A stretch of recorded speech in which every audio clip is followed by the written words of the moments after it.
Freedom, the greatest lie ever sold. We live in an era where the word freedom has been turned into a sacred cow. It's screened from political stages, plastered across billboards, shoved into blockbuster scripts. We demand freedom of speech, freedom of choice, freedom to move, freedom to be. And the system, at least in the so-called developed world, hands it to us with a smile. Supermarkets offer 30 brands of yogurt. The internet vomits up billions of pages of information. The law swears it will protect your right to be whoever the hell you want. But stop for 1 second and ask yourself, why? Why would a centuries-old machine built on power and control suddenly become so generous? Because true, unrestricted freedom is lethal to the system.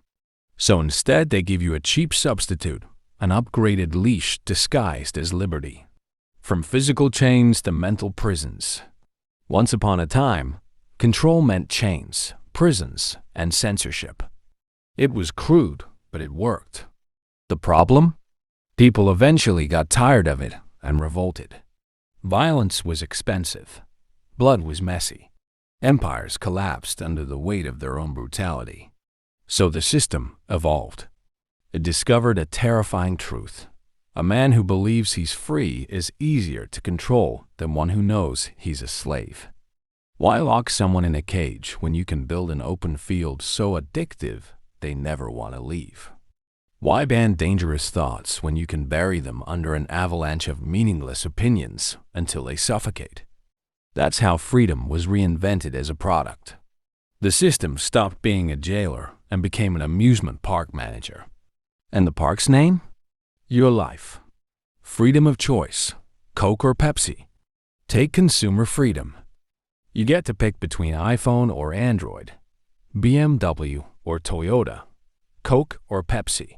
It feels empowering. You compare specs, read reviews, argue with friends. You feel like an agent of your destiny. But who designed the menu? Who built the walls around the playground? Corporations whose only god is profit. You can pick any flavor you want, but you can't reject the cult of consumption itself. Your choice is nothing more than a shuffle within the cage. And the same goes for politics. They'll let you bicker about taxes or education budgets, but question the foundation of the system itself. Off limits. So what you get isn't democracy. It's a circus. A stage brawl between two wings of the same ruling class, keeping you distracted while the real game never changes. Freedom of expression. Scream all you want. Social media is the crown jewel of fake freedom. Here's your megaphone. Scream anything you want. Post selfies. Trash the government. Declare yourself whatever identity you choose. It feels limitless. But freedom isn't about the right to speak. It's about the power to be heard. Algorithms, invisible dictators of the 21st century, decide who gets amplified and who drowns in digital static. They reward outrage, gossip, and cheap dopamine. They bury complexity, nuance, and truth. You are free to express yourself, as long as your voice generates clicks for advertisers. And the system doesn't just tolerate protest. It swallows it whole. Anti-capitalist? Great. Here's a t-shirt with a hammer and sickle.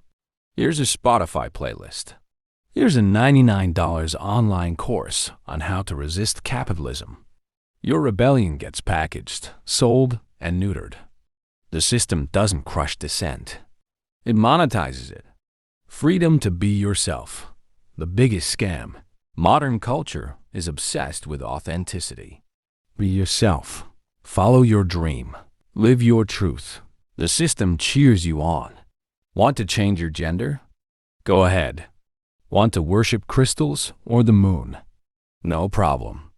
Want to freelance while traveling the world? Here are your co-working spaces and travel credit cards. But who's this self you're told to be? It's nothing more than a Frankenstein built from consumer choices, subculture fashion, and marketing algorithms. You don't discover yourself. You assemble yourself from the parts handed to you by the same machine that profits from your identity. True, raw, untamed individuality? That would burn the system down. So they replace it with avatars, market-friendly, unique selves that fit neatly into consumer niches. Why does the system give you freedom? Because it's the sharpest weapon of control ever invented. It makes your failures personal. If you're free, then your misery is your fault. Wrong job? Wrong partner? Drowning in debt? The system shrugs. Hey, you had the freedom to choose. It keeps you busy with trivialities. Argue about brands. Build your authentic online identity. Just don't ask the real questions. Is this society just? Where do my taxes go? Who's really pulling the strings? And most importantly, it neutralizes rebellion. By allowing endless noise, it ensures silence. By letting you vent, it ensures you never fight. The true threat isn't the one screaming on the streets. It's the one who refuses to play it all. And that person is rare, because most people are drunk on the sweet poison of fake freedom. Conclusion. What's left to do? First, admit it. The freedom you've been sold is a scam. For years, they've dressed it up with fireworks, parades, and slogans. They told you that buying another product, voting for another face, posting another selfie, that was freedom.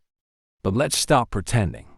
Real freedom begins with the most uncomfortable truth. You are not free. Not really. Because freedom isn't about picking from the menu they hand you. It's about asking, who the hell wrote this menu?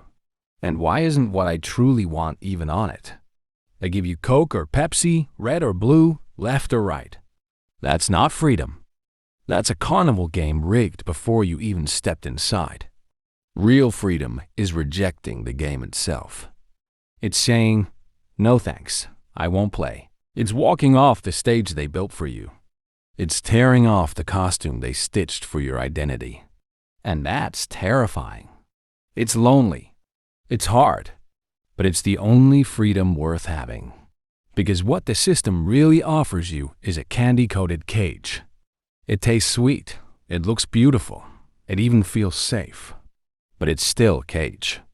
And as long as you celebrate it, as long as you toast to it, you'll remain the perfect prisoner, smiling in the nicest zoo humanity has ever built. So here's the question. Do you actually want freedom? Or are you satisfied with the illusion? That's not a rhetorical question. I want you to answer it.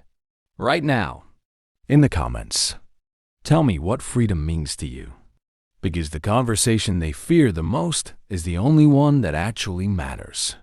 And if you've made it this far, if you feel that itch under your skin, that whisper that the whole game is rigged, then don't just scroll away. Subscribe. Because this rabbit hole doesn't end here. It starts here, with you.